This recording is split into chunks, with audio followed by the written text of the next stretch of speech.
Hello good morning students, welcome back our SST class. बेटा आज हम आफ्टर यूटी फिर से अपने उसी शेड्यूल में आ जाएंगे और अपना उसी तरीके से वर्क करेंगे। तो मैं आप लोगों के लिए वीडियो बना रही हूँ। जो आपका लेसन 10 था वो थोड़ा सा रह गया था, वो आज हम कंप्लीट कर लेते हैं, फिर हम बुक वर्क करेंगे। Now let's go to the lesson 10। बेटा ये कौन सी है हमारे पास, पहले जो थी उसका आगे हम कंटिन्यू करें। नेक्स्ट सोयल थी हमारे पास, पहले हमने की थी रेड सोयल, लेटराइट सोयल, अब हम करें डेजर्ट सोयल जो पेज नंबर 70 पे है। थोड़ी सी दो लाइनें मैं वो बता देती हूँ आपको कि desert soil is reddish brown in colour, यानी रेड ब्राउन कलर की होती है जो डेजर्ट सोयल है। The soil is in these regions is loose and sandy. ये सोयल कैसी होती है? लूज मतलब बिल्कुल ढीली ढीली सी। जैसे आप राजस्थान वाली साइड जाते हो तो वो मिट्टी डालते हो ना, वो कैसे होती है? बिल्कुल अपने आप हाथों से फिसल रही होती है, उसका मतलब वो लूजी है। एंड सैंडी है बिल्कुल ही। इसके बाद क्या है? It is porous and can not retain moisture. उसके अंदर क्या होता है? बहुत सारे पोर्स होते हैं और किसी भी तरह का कोई मॉइस्चर नहीं होता है। This makes the soil infertile. ये सोयल जो है वो इनफर्टाइल होती है क्योंकि इसमें कम उपजाऊपन होता है, जिस वजह से फसलें कम होती है। रेगिस्तान के अंदर फसलें बहुत कम होती है। In areas where water is available for irrigation. इन एरिया के अंदर क्या होता है? पानी जो है वो अवेलेबल फॉर इरिगेशन के थ्रू, सिंचाई के थ्रू इनके अंदर पानी आता है। जैसे कि wheat, maize, gram, barley, millets, cotton and pulses can be grown in this soil. इस मिट्टी के अंदर क्या क्या होता है? मक्का होता है, चने होते हैं, अनाज होता है, बाजरा होता है, ज्वार होती है, कपास होती है और दालें होती हैं। ठीक है, इस तरह की जो है फसलें इसके अंदर यहाँ पर उगती है। इसके बाद desert soil is found in areas that receives less rainfall. रेगिस्तान सोइल के अंदर क्या होता है? इस मिट्टी के अंदर क्या होता है? क्योंकि इन एरिया के अंदर बहुत कम बारिश होती है, नाम मात्र की। लेस रेनफॉल का मतलब है बहुत कम बारिश होना। It is mostly found in Rajasthan, parts of Gujarat and Haryana. ये देखो नाम लिख दिया ना, राजस्थान, गुजरात एंड हरियाणा। क्योंकि गुजरात का सारा पार्ट नहीं है, कुछ एक हिस्सा है जिसके अंदर इस तरह से सिचुएशन आती है। नेक्स्ट आती है माउंटेन सोइल। माउंटेन का मतलब पहाड़ी मिट्टी। Mountain soil is brown in colour, brown colour की होती है। It is rich in humus, यानी कि ये क्या है? ह्यूमस से भरी हुई होती है। It is very fertile and good for growing T, coffee, spices and tropical fruits.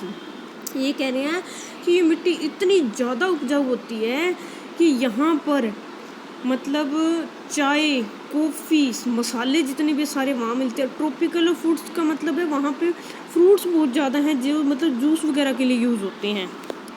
Next क्या है? It is found a Jammu and Kashmir, Himachal Pradesh, Uttarakhand, Assam, Sikkim, Arunachal Pradesh, west Bengal. ये एरिया है जहाँ पे सबसे ज़्यादा क्या है? इस टाइप की मिट्टी पाई जाती है। नेक्स्ट है conservation soil. Conservation of soil का मतलब क्या है? द टॉप मोस्ट लेयर, मतलब कटाव उसका। The top most layer of the soil is very fertile, यानी इस तरह की जो ऊपर की जो मिट्टी होती है ना वो बहुत ज़्यादा मतलब होती है, उपजाऊ होती है। एंड गुड फॉर ग्रोविंग क्रूप्स, और अनाज मतलब फसल उगाने के लिए बहुत ज़्यादा उपजाऊ होती है। How ever top soil is sometimes carried away by heavy rainfall and heavy rain and strong winds. परंतु क्या है कि जो टॉप सोयल है वो क्या होती है? कैरी हो जाती है।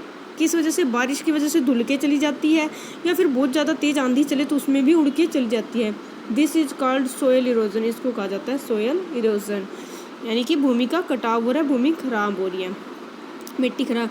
Human activities like deforestation, over use और fertiliser and over grazing by animals are also responsible for soil erosion. Soil erosion के लिए ह्यूमन बीइंग जो है, मानव जाति जो है वो कैसे है कि वो पेड़ों को काट देते हैं।